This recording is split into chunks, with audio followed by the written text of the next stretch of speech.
Nhasi tambosvika paState House.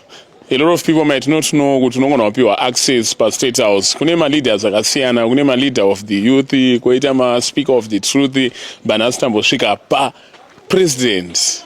Yes, sir. President. What's good, Mike, man? Everything is good. Yes, sir. We want full security panapa yakazara. PaState House pana mani? Ndipo paState House. But I don't want to call it a State House. Yeah. Non-quadzis. Munokwazwa?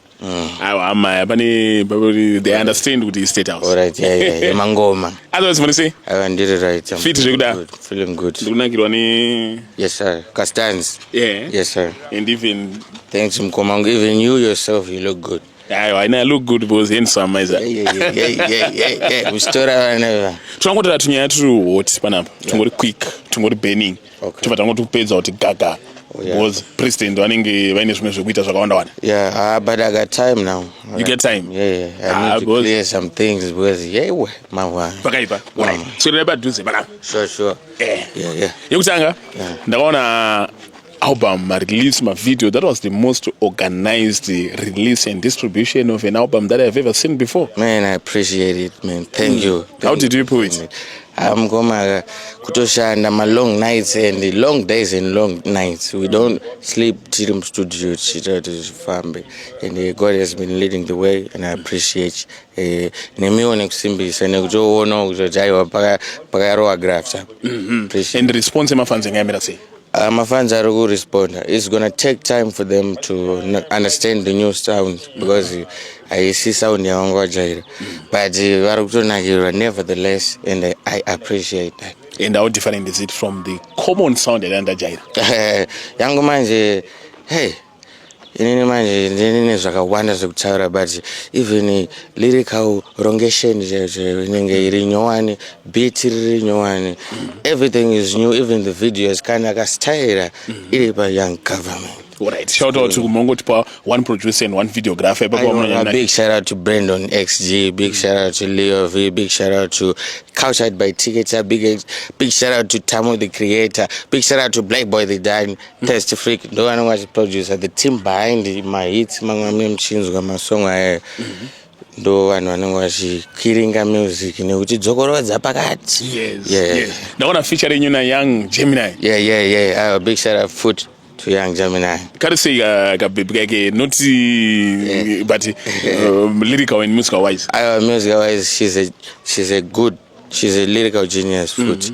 Saga go foot and get to the foot. She's capable of saying such lyrics when wadiba foot. And then tobata manyoda ndakona Blink 4 ngene album launch. Ndakona makabatikira. Yeah, ndakabatikira. Ukama nyina Blink izvo zvakamira sei? Ukama is bo.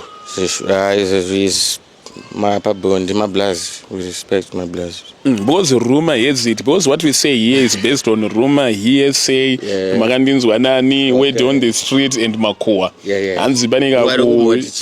Anzibanika kushekwa kumakaita kwa Blink 4 ne team watch. Papa inena nguka anizofarire ku expose one but you mentioned the name and I found kuti mama ngutaura mumwe wacho but zvavari kuita is right. The people working against Mageto youth was isusu tutotsvagawo kurarama tutotsvagawo futi kutosvitsa message yatakatumwa naMwari kuti tisvitse and munhu anenge achitomira as an obstacle is an enemy but zvisinei zviriko ndiwo zvanenge plus Mwari anongada kuseta example using vanhu vakadaro vachanyadziswa zvavo nenguva yavo yakafanira. But munonokere pastage vanhu vaorganize and then you come later. Inini munozati usually ndotosvika earlier.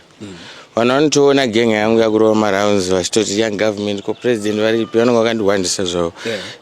But ndinotosvika early ndomeka short ndabata nguva then zvinozoitika ndezvekutoti tinenge tatononotswawo performa pamba zvinzi pakuperforma nhingi chichichi inini handidi ndongomirira time yangu ndikanziona kana next week tinongorowa futi next week. But after show yapera did you reach an amicable position because kutimu yaironga yanga management yeshow and also ku bling kana muchiri kushanda naye but vanhu vari kuti muchashanda because handamboona muchibuda buda naye kana kusashanda na bling is not about that day.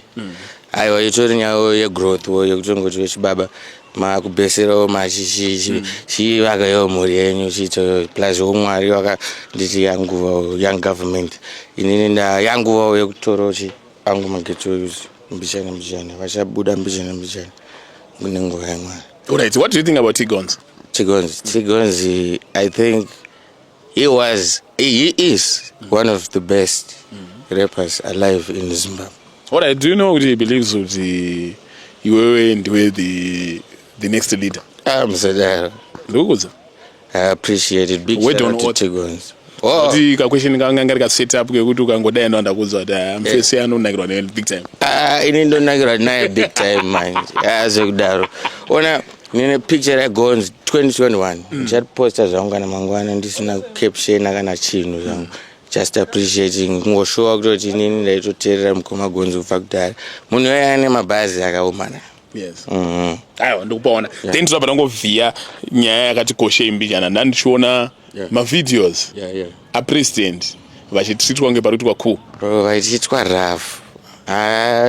Ma-one, but zvakaitika muda kunzwa papi chepe because inini ndine bhaibheri renyaya. Ndoda kunzwa the full story but ndisandanzwa the full story ndaona pane full security mune mafesi mandimba vamwe vanekuti maendesa mufesi vamwe vanotyisa mwachi but baibe maitwa kufukafu isiri right ekuti maifamba mega. Chikai ndechekuti aina ndigare ndakaningirikini ina kuti nhasuwo pane genga yanga tachouyo kuti kuzosanganawo for tumadrinks nechichi nguva dzarebesa but handigari hangu ndakasoswa kudaro ndotombofamba ndirwara handiitwe rafu teiri ari yaka anga ari mamonya security system inini hanguka ndinorwadziwa nevanhu vesecurity vanoita rafu mafans because inini I was once a fan so I wouldn't want to be treated like that. Saka vanhu vanoita rafu teiri ari yaka ndakaenda pa-first choice right. There was this festival, you know, the Jacaranda festival. Yeah. So papa ne ma performance wo emanga artists waka performer but ndine tumageto isu twangu tunondoona every day. It's a local neighborhood and it's a local school. They see me every day. Vakarwadziwa vakafona iyo phone yangu ndakambodzima vakauya pagate vakanoka kuti ngatidzokei apa. Yeah. Makaenda kushow. Yeah. Were you an artist there? Yeah. Maenda noimba again. Yes. Were you booked there? No. I wasn't booked, but I was called. Yeah, the problem is that the fans know where I stay. So they just came and they just took me. They wanted me to perform. And I saw it as an opportunity to provide a charity or local community. Since it's local, it's giving back to the community. I didn't require no cent. I didn't ask for money, and I do not want it food from those people. Saga. Alright. Then for days, did you perform? Yeah, I performed. In fact, I hardly performed because my fans are to imba egg. Inindaitongo leader choir vanhu vachinakirwa. Saka on my way out. No security here. Ayo zvakaitika ndiri pastage vakatanga kurova vanhu from the back right. For what reason? For yekuti hanzi vanhu vauya nguva isiriyo. Saka inini ndatoti ma it's okay, I'm gonna get off the stage but please musarovechi vanhu vari kumashure handiti. Saka nekudaro ka takubuda chibaba ndakanotambidzwa rangu zenyu. But ndakadai so zvangu roko.